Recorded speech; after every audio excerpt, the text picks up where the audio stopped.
Hello friends, जय श्री राम। आज हम राम नगरी अयोध्या की सच्ची कहानियां में आपको लेके चलते हैं। क्या आपको पता है ये मंदिर कितना पुराना है? नहीं ना? तो आज हम बताएंगे पूरी कहानी क्या थी। आइए अब आपको इतिहास की दुनिया में लेकर चलते हैं। कहानी 1526 से शुरू होती है। ये वो साल था जब मुगल शासक बाबर भारत आया। 2 साल बाद बाबर के सूबेदार मीरबाकी ने अयोध्या में एक मस्जिद बनवाई। यह मस्जिद उसी जगह बनी जहां भगवान राम का जन्म हुआ था। बाबर के सम्मान में मीर बाकी ने इस मस्जिद का नाम बाबरी मस्जिद दिया। ये वो दौर था जब मुगल शासन पूरे देश में फैल रहा था। मुगलों और नवाबों के शासन के दौरान 1528 से 1853 तक इस मामले में हिंदू को कुछ समझ में नहीं आ रहा था। 19वीं सदी में मुगलों और नवाबों का शासन कमजोर पड़ने लगा। अंग्रेज हुकूमत प्रभावी हो चुकी थी। इस दौर में ही हिंदुओं ने यह मामला उठाया और कहा कि भगवान राम के जन्मस्थान मंदिर को तोड़कर मस्जिद बना ली गई है। इसके बाद से रामलला के जन्मस्थल को वापस पाने की लड़ाई शुरू होती है। मस्जिद के बनने के 300 साल बाद इसे लेकर विवाद की पहली झलक दिखाई दी। अब जो इतिहास शुरू होने वाला था वह लंबी लड़ाई के साथ साथ विध्वंस की कहानी कहने वाला था। 1853 से 1855 के बीच में अयोध्या के मंदिरों को लेकर विवाद शुरू होने लगे।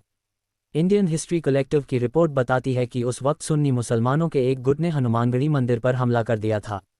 उनका दावा था कि यह मंदिर मस्जिद को तोड़कर बनाया गया है। हालांकि इसका कोई भी एविडेंस नहीं मिला। सर्वपल्ली गोपाल की किताब anatomy of a confrontation, Ayodhya and the rise of communal politics in India में भी इसको लिखा गया है। किताब में ये भी कहा गया है कि उस वक्त हनुमानगढ़ी मंदिर बैरागियों के अधीन था और उन्होंने आसानी से मुसलमानों के गुट को हटा दिया था। तत्कालीन नवाब वाजिद अली शाह से इसके बारे में शिकायत भी की गई। अयोध्या तब नवाबों के कब्जे में था और इस मामले को सुलझाने के लिए कमेटी बनाई गई। उस कमेटी की जांच रिपोर्ट में सामने आया कि वहां कोई भी मस्जिद था ही नहीं। सन 1858 में एक रिपोर्ट कहती है निहंग सिखों के एक दल ने बाबरी मस्जिद के अंदर घुसकर हवन पूजन किया था।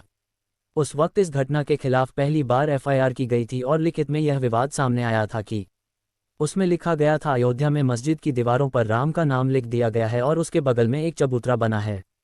फिर टाइम आता है सन 1859 में अंग्रेजी सरकार ने इसके बीच एक दीवार खड़ी कर दी जिससे हिंदू लोग और मुस्लिम लोग शांति से अलग अलग स्थान पर पूजा और नमाज कर सकें। यहीं से पहली बार राम चबूतरा शब्द पॉपुलर हुआ था। सुप्रीम कोर्ट ऑब्जर्वर्स कोर्ट की रिपोर्ट बताती है कि यह पहली बार था जब राम मंदिर विवाद कोर्ट पहुंचा था। यहाँ महंत रघुवीर दास ने राम चबूतरे पर मंदिर बनवाने की याचिका दायर कर दी। फिर फैजाबाद डिस्ट्रिक्ट मजिस्ट्रेट ने यह याचिका खारिज कर दी थी। फिर से एक बार रघुवीर दास फैजाबाद कोर्ट में याचिका दायर कर दिए। उस वक्त केस की सुनवाई कर रहे जज पंडित हरिकिशन ने इस याचिका को रद्द कर दिया। उस वक्त पहली बार निर्मोही अखाड़ा सामने आया था और लोगों को उसके बारे में पता चला था। महंत रघुवीर दास उसी अखाड़े से थे। इसके बाद भी रघुवीर दास ने हार नहीं मानी और अंग्रेजी सरकार के जज से गुहार लगाई, लेकिन यहाँ भी याचिका को खारिज कर दिया गया था। यह मामला यहीं दब गया और अगले 48 सालों तक दबा रहा और छोटे मोटे विरोध होते रहे। सन 1936 में मुसलमानों के दो समुदाय शिया और सुन्नी की लड़ाई हुई। दोनों ही बाबरी मस्जिद पर अपना हक जता रहे थे। इसकी बात दोनों समुदायों के वक्फ बोर्ड तक पहुंची और दोनों की लड़ाई 10 साल तक खींच गई। इस लड़ाई में जज द्वारा जो फैसला आया उसमें शिया समुदाय के दावों को खारिज कर दिया गया। अब तक हालात काफ़ी खराब हो चुके थे। सही गलत खबरें आती रहती थी कि हिंदू पक्ष ने बाबरी मस्जिद पर कब्जा कर लिया है, लेकिन ऐसा कुछ हुआ ही नहीं था। वहां के हालात को सुधारने के लिए कानूनी मदद ली गई। कुछ साल के बाद सन 1949 की एक रात वहां राम मूर्ति मिलने का दावा किया गया। इस घटना के बाद हालात इतने गंभीर हो गए कि तत्कालीन प्रधानमंत्री जवाहरलाल नेहरू ने फैसला लिया कि सिर्फ 6 दिनों के अंदर ही बाबरी मस्जिद पर ताला लगा दिया गया। उस वक्त हिंदू पक्ष ने दावा किया था कि रामलला की मूर्ति अपने आप वहां प्रकट हुई है, लेकिन इस दावे को खारिज कर दिया गया था।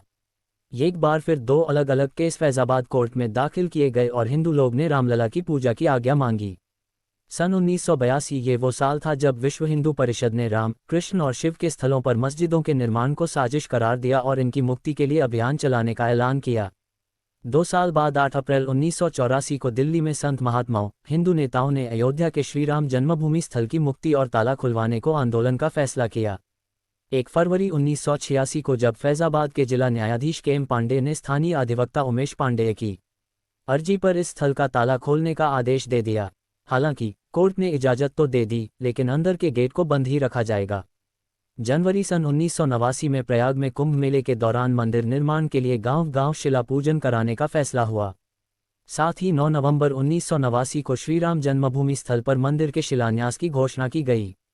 काफी विवाद और खींचतान के बाद उस समय के प्रधानमंत्री राजीव गांधी ने शिलान्यास की इजाजत दे दी। इसके बाद बिहार निवासी कामेश्वर चौपाल से शिलान्यास कराया गया। सन 1990 के दशक में आंदोलन तेज हो रहा था। इस बीच सितंबर 1990 को लाल कृष्ण आडवाणी रथ यात्रा लेकर निकले। इस यात्रा ने राम जन्मभूमि आंदोलन को और धार दे दी थी। देश की राजनीति तेजी से बदल रही थी। आडवाणी गिरफ्तार हुए। गिरफ्तारी के साथ केंद्र में सत्ता परिवर्तन भी हुए। भाजपा के समर्थन से बनी जनता दल की सरकार गिर गई। कांग्रेस के समर्थन से चंद्रशेखर प्रधानमंत्री बने। ये सरकार भी ज्यादा नहीं चली। फिर से नए सिरे से चुनाव हुए और एक बार फिर केंद्र में कांग्रेस सत्ता में आई। इन सब के बीच आई वो ऐतिहासिक तारीख जिसका जिक्र किए बिना ये किस्सा पूरा नहीं हो सकता है। टाइम था 6 दिसंबर 1992। इस दिन अयोध्या पहुंचे हजारों कारसेवकों ने विवादित ढांचा गिरा दिया। इसकी जगह इसी दिन शाम को अस्थायी मंदिर बनाकर पूजा अर्चना शुरू कर दी। केंद्र की तत्कालीन पीवी नरसिम्हा राव सरकार ने राज्य की कल्याण सिंह सरकार सहित अन्य राज्यों की भाजपा सरकारों को भी बर्खास्त कर दिया। उत्तर प्रदेश सहित देश में कई जगह सांप्रदायिक हिंसा हुई, जिसमें हजारों लोगों की जान। अयोध्या श्रीराम जन्मभूमि ढांचा ध्वंस मामले में भाजपा के कई नेताओं समेत हजारों लोगों पर मुकदमा दर्ज कर दिया। बाबरी मस्जिद गिराए जाने के 2 दिन बाद 8 दिसंबर 1992 को अयोध्या में कर्फ्यू लगा दी गई।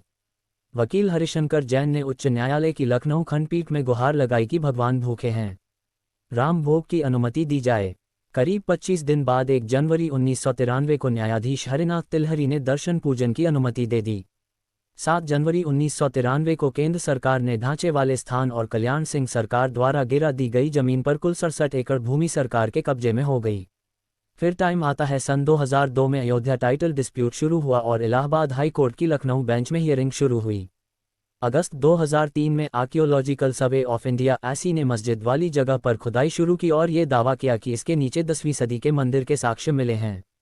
साल 2009 में अपने गठन के 17 सालों बाद लिब्राहन कमीशन ने रिपोर्ट सबमिट की।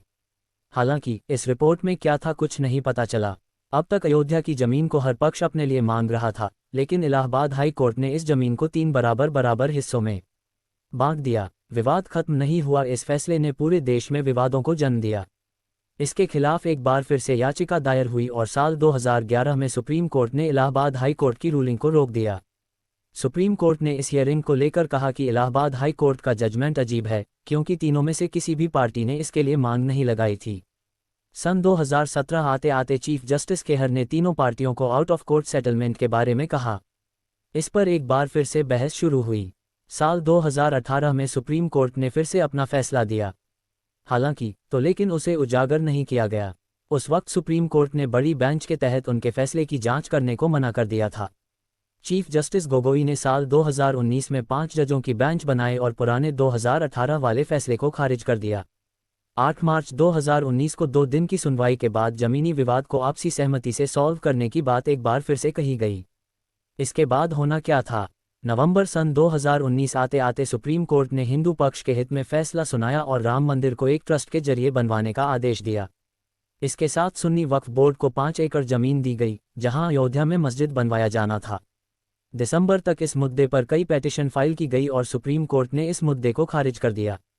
इसी के साथ दशकों से चली आ रही लंबी कानूनी लड़ाई समाप्त हो गई।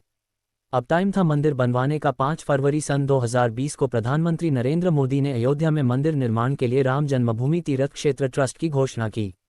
ठीक 6 महीने बाद 5 अगस्त सन 2020 को अयोध्या में राम मंदिर की आधारशिला रखी गई, जिसमें पीएम मोदी शामिल हुए। आखिरकार 134 साल बाद ये लड़ाई खत्म हुई। 22 जनवरी 2024 आ गया और इस दिन राम मंदिर में रामलला की प्राण प्रतिष्ठा भी हो गई। अब यह मंदिर आम लोगों के लिए खोल दिया जाएगा और अयोध्या में आकर लोग श्री राम के बाल रूप के दर्शन कर पाएंगे। अगर हमारी ये रियल स्टोरी अच्छी लगी हो तो प्लीज़ हमारे वीडियो को लाइक और चैनल को सब्सक्राइब करना ना भूले। और ऐसे ही रियल स्टोरी को जानने के लिए मिस्टर इंडियन ट्रैकर को फॉलो जरूर करें।